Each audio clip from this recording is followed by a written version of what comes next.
Welcome back, everybody.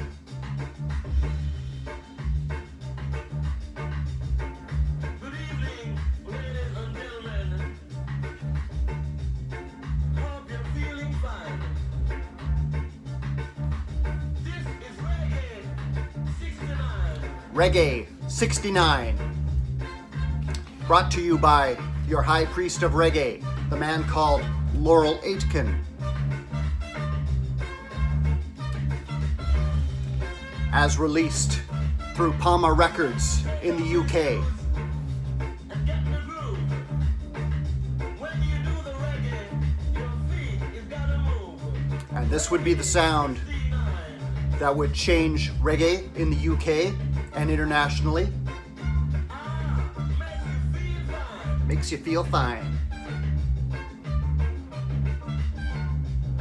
Might be a different style of reggae than what you're used to. It was a very early style of reggae as the beat first developed around 1968, going into 1969, sometimes called early reggae, sometimes called skinhead or boss reggae, as particularly as applied to the UK, where these kind of sounds found popularity among a certain population as Jamaican music traveled from the country of its origin to the UK, where they had these established inner city communities of West Indians and began to spread beyond those ethnic communities into society at large and would be transformed and altered.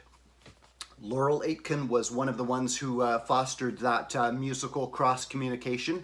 He was actually a Cuban who had been in Jamaica at the very birth of the recording industry through the ska and R&B days. He had a very shouty kind of R&B style of vocals, as you heard there. Relocated to the UK around 1960 and continued recording through the various stylistic developments, keeping that very punchy R&B feel to his music. Particularly in the late 1960s, he found popularity with this new audience that was open to reggae as a crossover potential began to open up and the music would be transformed forevermore. This is a look at reggae in the UK as it transpired in those few short years between the late 1960s and the very early 1970s. Kind of a useful little window of time to show how the music changed and altered in those years, and also a reflection on how it affected what was being produced back home in Jamaica. This album appeared around 1970 on the Palma imprint, which was a label set up in London by the Palmer brothers. The label would later evolve into the Jetstar label, and it was a label set up to license music created in Jamaica for sale in the UK to those at first to those West Indian communities and later to a wider public. Those West Indian communities were heavily tuned into sounds that were coming from Jamaica. It was a vital connection with the home country, and they could hear tunes like early Rastafarian imagery on Haile Selassie, horribly misspelled there, and also tunes like Wappy King, which would probably have been unintelligible to most non-Jamaican listeners, but actually commented on a famous or notorious Jamaican criminal from the 1940s and 1950s named Aston Jolly, horribly violent individual, even feared by the police. Laurel Aitken would have a run of success in those very late 60s, early 1970s years with releases on the Palma label. This one followed, the fantastic Laurel Aitken, looking very sharp there. And punchy hits like Do the Boogaloo, Rock Steady, Reggae Mood, his songs peppered with references to himself as your boss, skinhead, and things like that, celebrating the movement of the times. But Jamaican music had been distributed for several years in the UK by that point. It was initially by labels like Esquire and most famously by the Blue Beat label.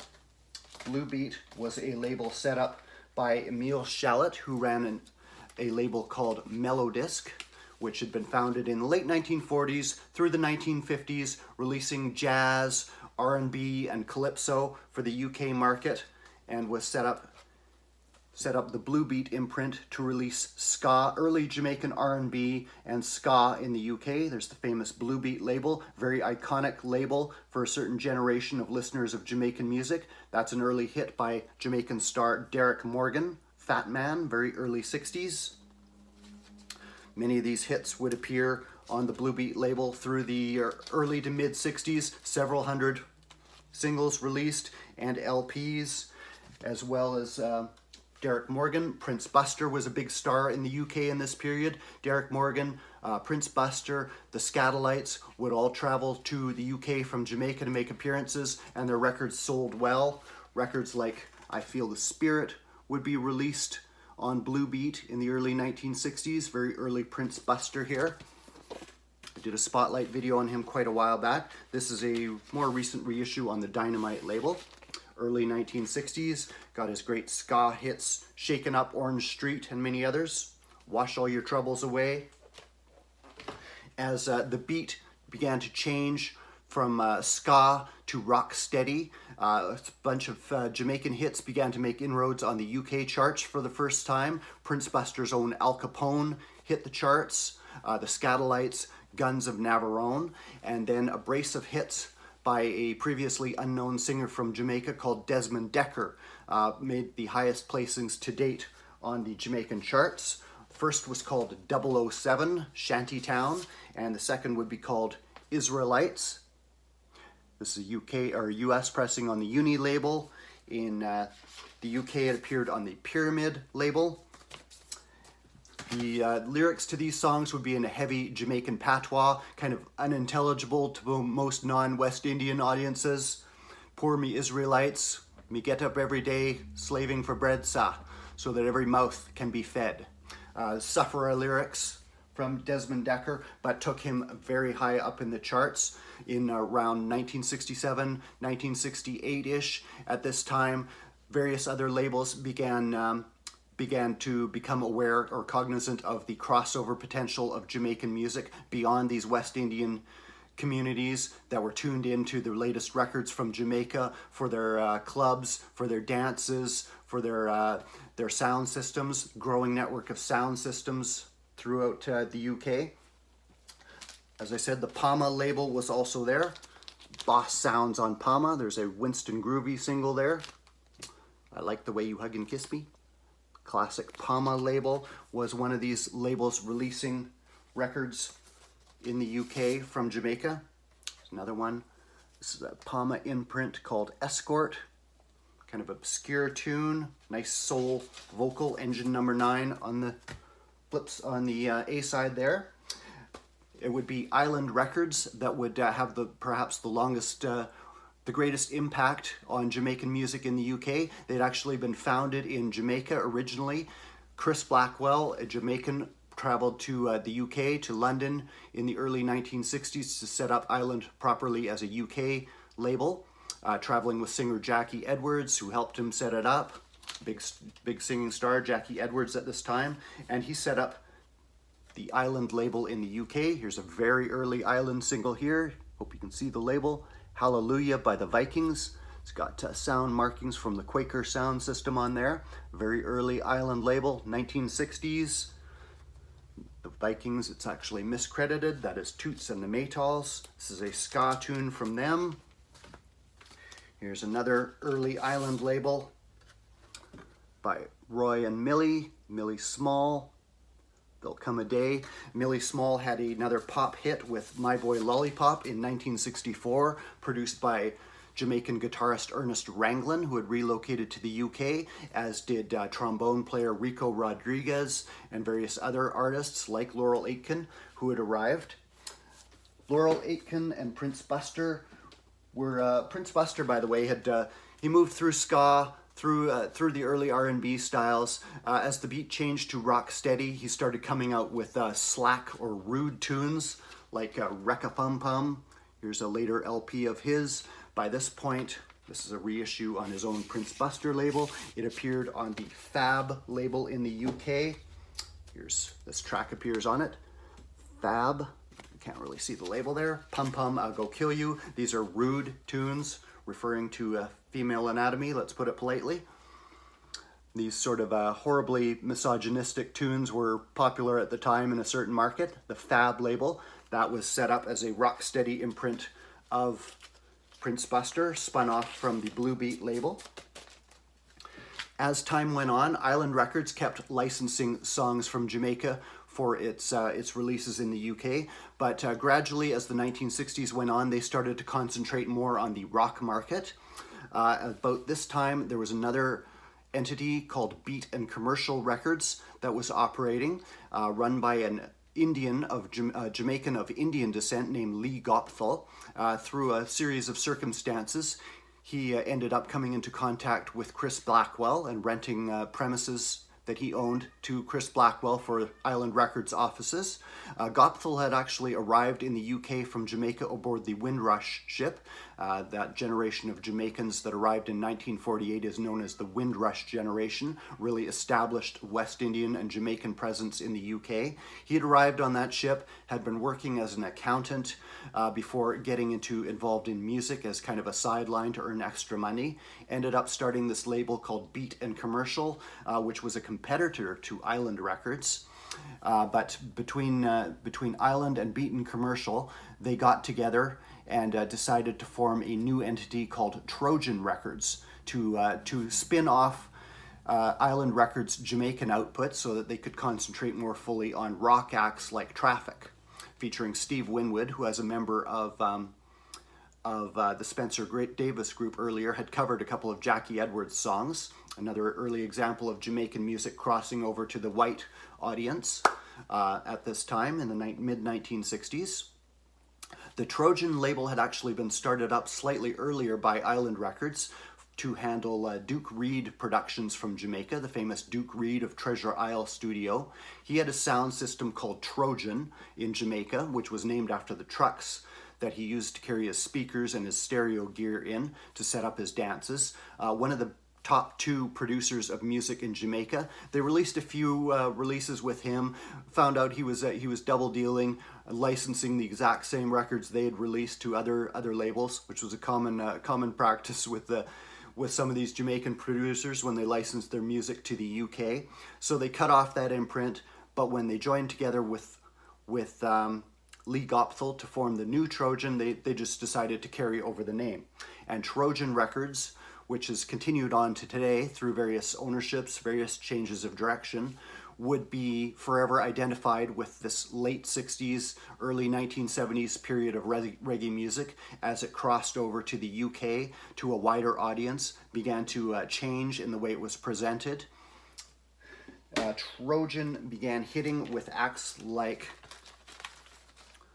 the Pioneers, who had a huge hit called Long Shot Kick the Bucket in 1969, and carried on with these kind of racehorse themed songs. Here's one on the iconic orange, white and blue Trojan Records label, Poor Ramesses, Tale of a Racehorse, as was Long Shot Kick the Bucket, which kicked off a whole series of tunes by the Pioneers, who were one of the big hit makers of Trojan Records in these early days. Other tunes by the Harry J. All-Stars instrumental Liquidator, very organ-driven instrumental hit, which was later sampled by the Staple Singers over in America. They sampled the opening riff. Liquidator was a huge hit. Lee Perry and the Upsetters. Lee Perry was particularly successful in the UK at this time. He spent a couple of years focusing on instrumentals. One of his big hits in the UK was Return of Django. Kind of Western imagery was popular in this time. 1969, this hit the UK charts. Lee Perry looking very dapper. He made frequent trips to the UK to license his music over there. Wanted, Django. He did a whole series of these instrumentals, which were very popular on the UK market, often just credited to his backing band, the Upsetters. But it would be a previously obscure band that had backed up visiting Jamaican stars like Prince Buster, like Desmond Decker, that would come to come to symbolize this new era. This music released by Trojan had become popular with a youth subculture, which would come to be known as skinheads. They favored Dr. Martin boots, suspenders, or in English parlance, braces, Ben Sherman shirts, and that kind of style, and very close-shaved hair. There was a very working class, kind of rough and ready subculture. Didn't have any racist connotations at this time that it did in later years, but they were known as skinheads, and they adopted the music of Jamaica as kind of movements like the Mods had looked to U.S. soul before that. And this backing band called the Pyramids, which had originally been known as the Bees, and was formed by Roy Ellis, who was a half-brother of Jamaican singing star Alton Ellis in London. They would release a song called Skinhead Moonstomp, which would celebrate this new audience for Jamaican music in the UK for early reggae. Skinhead Moonstomp, probably one of the first examples of an LP where the intended audience is on the front cover in all their rough and ready glory, the Skinheads, and the actual band is relegated to the back cover. Symarip. Credited to Symarip instead of the Pyramids, kind of a corruption of their name turned backwards, as they were actually under contract to another label when this was released. It's a reissue on the Sunspot label from a few years ago. Instrumentals, catchy sort of organ-driven instrumentals that was popular on this emerging skinhead scene, the skinhead market, or this larger white audience for Jamaican music. Instrumentals, the title track was a reworking of a Derek Morgan hit called Moon Hop. Became Skinhead Moonstomp, and this fast, jerky beat as rocksteady changed into reggae, but a very early reggae, kind of a faster beat.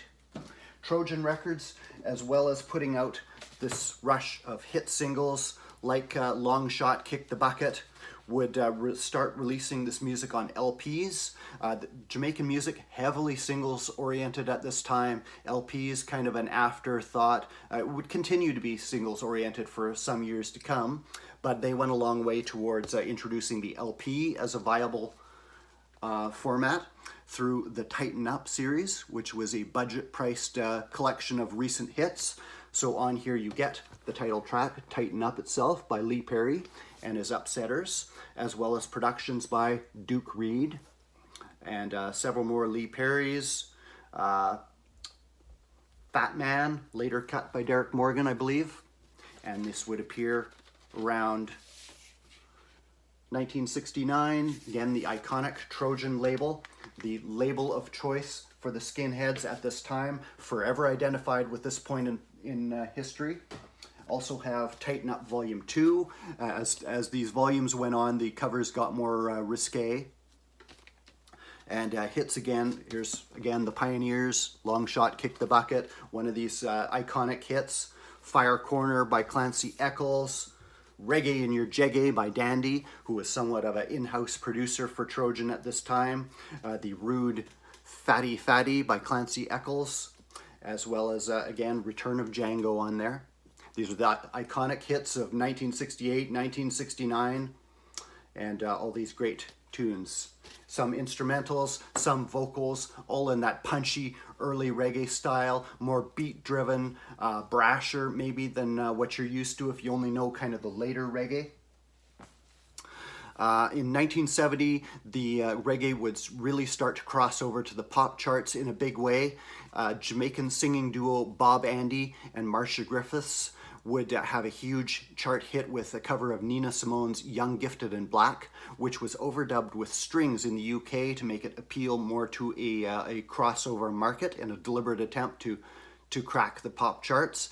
Singers like Nikki Thomas would have a hit like with Love of the Common People. Other singers like Dandy Livingston, the band Greyhound, were all making crossover inroads. But overall, the market had kind of started to slump by the early 1970s as the skinhead fad kind of died down. Kind of a generational cycle in youth culture started to happen. Trojan had kind of overextended itself by this point. Every Jamaican producer that they dealt with kind of wanted their own sub-label to release their product on. They were dealing with Duke Reed, with Sonia Pottinger, with Joe Gibbs, all these different producers, with Leslie Kong, whose Beverly's label was a highly regarded prize. Leslie Kong was behind Desmond Decker's hits, as well as hits with the Maytals and many others, and some of the Pioneers, I believe, as well. They would set up all these sub-labels as there was just too much product coming in to release on Trojan itself. Inevitably, backlog of product as certain titles sold quickly, others sat in the warehouse. Trojan began to run into financial difficulties. However, in 1971, they would have their biggest hit ever, as a tune by a previously unknown duo would hit #1 on the UK pop charts. That song was called Double Barrel, which was a instrumental by keyboardist Ansel Collins, Jamaican session veteran Ansel Collins, and singer Dave Barker. Confusingly, people thought they were brothers because they were billed as Dave and Ansel Collins. Dave Collins was actually a singer who had suffered some horrible abuse, beatings as a child, left him with a stammer, but the stammer went away when he sang. However, an early recording session for him at Duke Reed's Treasure Isle studio, he froze at the mic. Would be a couple of years before Lee Perry kind of discovered him and gave him another chance, and he started cranking out hits like Prisoner of Love. And eventually, along the way, as well as his R&B soul-influenced singing, he developed a kind of DJing style influenced by US jive radio jocks with that kind of jive talk interjections, and he started doing that to pep up certain instrumental tracks. So producer Winston Riley brought him in to do that for Ansel Collins' track, and the result was Double Barrel, which was released in the UK, made in England, on one of these sub-labels of Trojan for Winston Riley's Techniques. There was also a Techniques label in Jamaica, but this is the Trojan release. You can see it even still says B&C Music for Beat and Commercial, Lee Gopthel's first company there, and released through Trojan. Manufactured and distributed by Trojan Records, right there. Dave and Ansel Collins' Double Barrel hit the top of the charts, was a smash hit, was followed up by Monkey Spanner. It's a Canadian copy with the CBC radio logo on there, Monkey Spanner. Dave and Ansel Collins, again popular on this youth market, was followed by an LP, full-length LP, Double Barrel, mainly instrumentals with some vocals. Dave and Ansel Collins, 1971. This is a reissue on the Sunspot label with the uncensored cover with the lady in the unclosed state in the barrels. When released in the US, it was censored and blank barrels. Double Barrel, winner of Grammys, US pressing on Big Tree Music. But following this, Trojan and Island Records would go their separate ways due to differences in business. Unfortunately, Trojan would fall further onto hard times, although they continued to have hits with the Pioneers, with singers like Ken Booth, whose cover of Bread's Everything I Own was a big hit.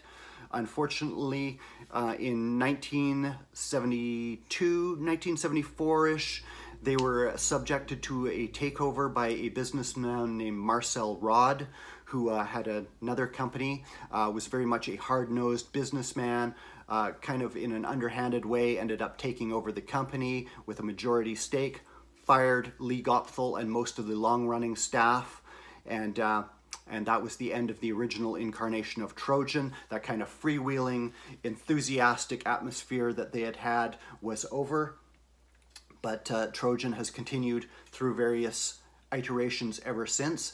They were responsible for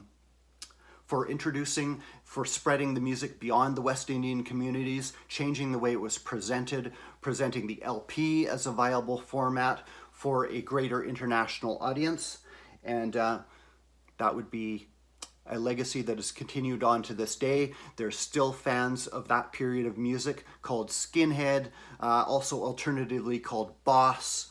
Those are kind of the buzzwords for that very early reggae style from Jamaica. But the music was changing by the early 70s, and would fall out of favor with that audience from those few crucial years in the late 1960s. So that has been my look at early reggae in the UK. Hope you enjoyed, guys. Cheers.